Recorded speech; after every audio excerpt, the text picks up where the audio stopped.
So you're still at university when this is happening? Still at university, yeah. And you're doing a club night that attracts, or a new club night that straight off the bat attracts Pharrell? Yeah, it's pretty scary. And I was actually, I was earning quite a lot of money actually for, a student. Yeah. You kind of realise that you're onto something yourself, Yeah. so you kind of move with it. And looking back, we had one of Amy Winehouse's first performances, and I don't know if you guys remember Fallacy. He was like a hip hop MC, and a few others that I can't. Terry Walker, and that was literally just by putting ourselves in the way, Yeah. and taking emails. Well, at the time it was phone numbers. Mm-hmm. I remember at the time we used to literally phone everyone to invite them to the party. Yeah. So, rather than sending out emails. I remember when I found emails and I was like, oh my God, emails, we can send emails to people. Like, I can see if they've opened them and all that kind of stuff. But yeah, no, I remember on a Monday, Tuesday night, Monday, Tuesday, literally had a long list of phone numbers, literally cold calling record labels, Yeah. or anyone, PR companies, saying we'll put you on the guest list. Yeah. So no one taught you to do this? This is just networking skills that you've... No, not at that time, no. Yeah. No. I kind of did. I did a couple of jobs at uni, which meant that I do a bit of cold calling, Yeah. do market research, Oh, that did kind you? of stuff. Yeah, I did. Yeah, I did quite. Yeah, I did. My main kind of uni job was market research stuff. So that takes all of the fear of phone calls. I think so. Yeah, yeah. When you're calling America or you're calling BMW in the States to ask them about their MS-DOS systems or whatever. Invite people to a party, it's quite easy in the end. So yeah, I suppose, thinking, I haven't even thought about that up until now, but I suppose, that kind of led into having the confidence to just pick up the phone and talk to people. And it's also, kind of knowing that you've got something to offer. Mm-hmm. That kind of gives you that confidence. So I didn't take any lessons in that. Mm-hmm. It was like, how do we get this club full? Like, we want the right people down there. Mm-hmm. We want it to look cool. We want people to come to feel cool and all that kind of stuff.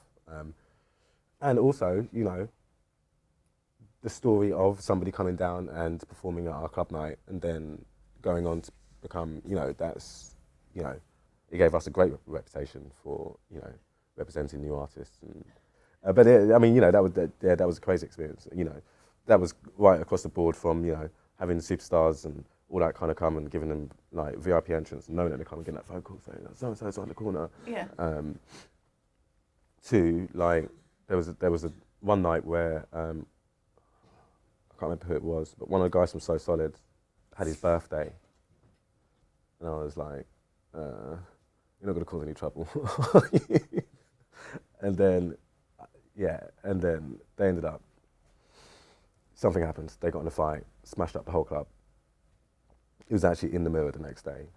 And then had to go in for a meeting with Terry, who's the East End gangster that owned the club. So, it was from like dealing with superstars, dealing with this big, huge dude being like, you're messing my bread and butter.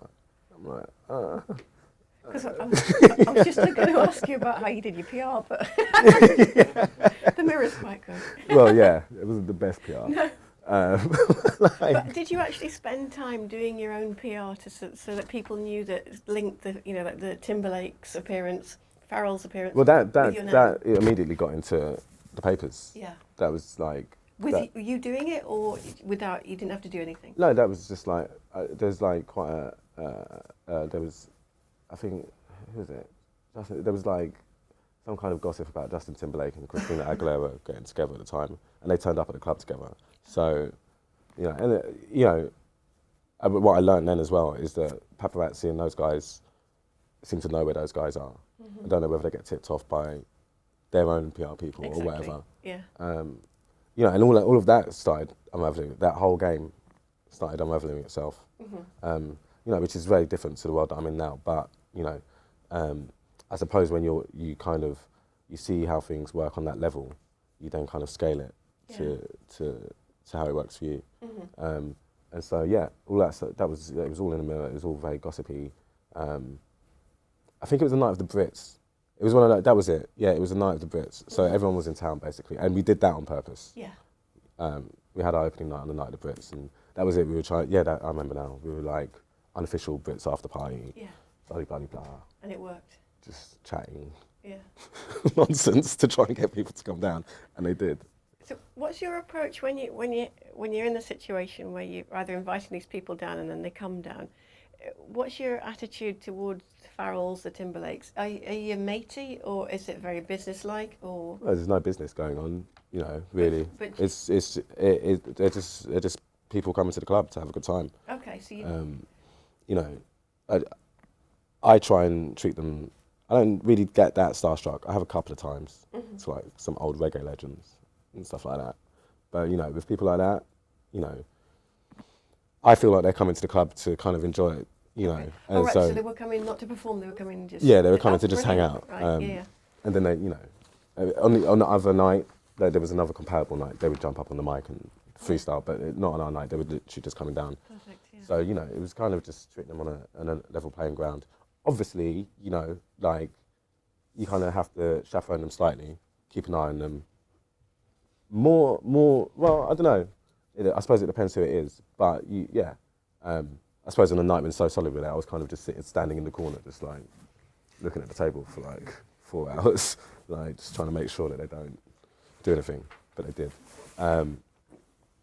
It's also, you know, other people get excited around guys like that, understandably, you know. But then you don't necessarily want them invading their space because, you know, you want to get a reputation of, you know, that's a club or an environment you can come down to and feel comfortable. Yeah. And you're not going to get hounded like you will.